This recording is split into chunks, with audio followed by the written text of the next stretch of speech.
परम दयाल जुग पुरुषोत्तम श्री श्री ठाकुर अनुकूल चंद्रेर रातुल चरण जानाई आमार शतकोटी प्रणाम। आजकेर आलोच्य विषय इष्ट काजे बाधा पेले की करणीय। मानुष धर्मेर पथे चलले केन ताके बाधा पेते हय, किभाबे এই সকল বাধাকে কাটিয়ে আমাদেরকে চলতে হয়, এ বিষয়ে শ্রী শ্রী ঠাকুরের অমূল্য তত্ত্ব আজকে আপনাদের সামনে উত্থাপিত করব। জয়গুরু সকল ইষ্টপ্রাণ দাদা ও মায়েরা, প্রত্যেকের যথাযোগ্য স্থানে আমার প্রণাম ও ছোটদের প্রতি রইল অসংখ্য স্নেহ ভরা ভালোবাসা ও আনন্দিত জয়গুরু। প্রত্যেকেই এই আলোচনাটি খুব মনোযোগ সহকারে শুনবেন, কেননা এই আলোচনার মধ্য দিয়ে আপনারা শ্রী শ্রী ঠাকুরের কিছু অমূল্য তত্ত্ব জানতে পারবেন, যে জিনিসগুলি আপনাদের জীবনে ঘটে চলেছে বারে বারে এবং আপনারা যে জিনিসগুলি নিয়ে খুবই চিন্তিত, সেই জিনিসগুলির উত্তর আজকে আপনারা পেয়ে যাবেন। প্রচুর দাদা ও মায়েরা আছেন যাদের জীবনে এই পরম সত্যটি ঘটে চলেছে অনবরত। দেখবেন মানুষ যখন ধর্মপথে চলতে চায়, সত্যকে আশ্রয় করে সত্যের পথে চলতে চায়, তাকে কিন্তু পদে পদে বাধার সম্মুখীন হতে হয়। ইষ্ট কাজ যখনই করতে যাবেন তখনই বাধা পেতে হবে। আমরা অনেকে মনে মনে ভাবি, আমরা যে ধর্ম করছি, পরম পিতার আশ্রয় গ্রহণ করেছি, তার কথা মেনে চলার চেষ্টা করছি, তারপরও কেন আমাদের এত দুঃখ পেতে হবে? তিনি তো বিপদ ভঞ্জন মধুসূদন, তিনি তো সকল বিপদ ভঞ্জন করেন, তাহলে আমরা কেন বিপদে পড়ব? শ্রী শ্রী ঠাকুর অনুকূলচন্দ্র বললেন, সত্যকে আশ্রয় করে চললে যে অশান্তি হবে না তা কিন্তু নয়। সত্য পথে চলতে গেলেও অনেক ঠাট্টা উপহাস সহ্য করতে হতে পারে।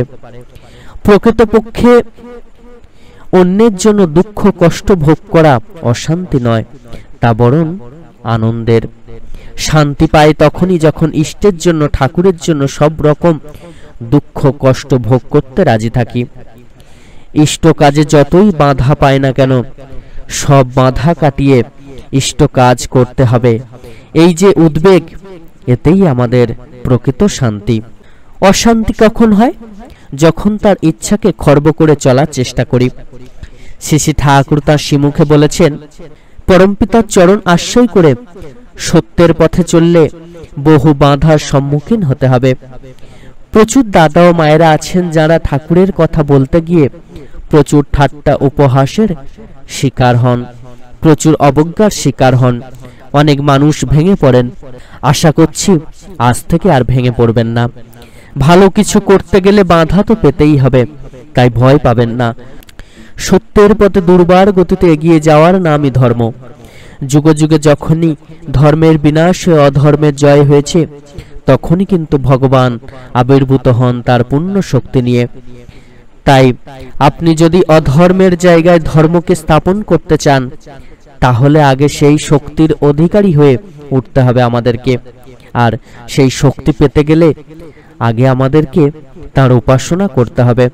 তার উপাসনা করা মানেই তার কথা মেনে চলতে হবে, তবেই কিন্তু তিনি আমাদেরকে তার ব্রহ্মাস্ত্র প্রদান করবেন। যে ব্রহ্মাস্ত্রের কাছে সকল অধর্ম কুপকাত হয়ে যাবে। তাই আমাদেরকে নিজেদের তার কথাগুলি মেনে ঠিকভাবে পালন করে চলতে হবে। মনে রাখবেন, সাদা জিনিসে কিন্তু দাগ বেশি লাগে, সাদা জিনিসে দাগ বেশি বোঝা যায়। তাই নিজেকে আগে সবার সেরা হয়ে উঠতে হবে, আর তারপরেই বুক চাপড়ে পরম দয়ালের কথা সবার কাছে বলতে থাকুন। দেখবেন যতই বাধা উপহাস ঠাট্টা অবজ্ঞা আসুক না কেন, সব ধুলো কুটির মতো উড়ে যাবে। শ্রী শ্রী ঠাকুর বললেন, অন্যের জন্য দুঃখ কষ্ট ভোগ করা অশান্তি নয়, তা বরঞ্চ আনন্দের। অর্থাৎ অন্যকে সত্যের পথ দেখাতে গিয়ে আপনি যদি দুঃখ যন্ত্রণা অবহেলা অবজ্ঞা পান, আপনাকে যদি অপমানিত হতে হয়, তারপরেও হাল ছাড়বেন না।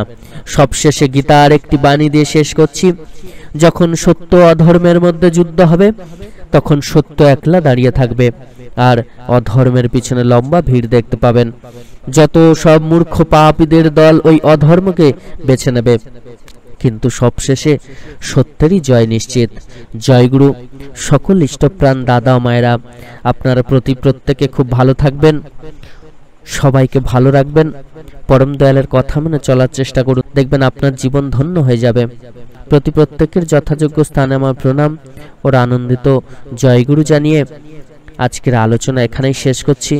পরমপিতা আপনাদের সকলের মঙ্গল করুন।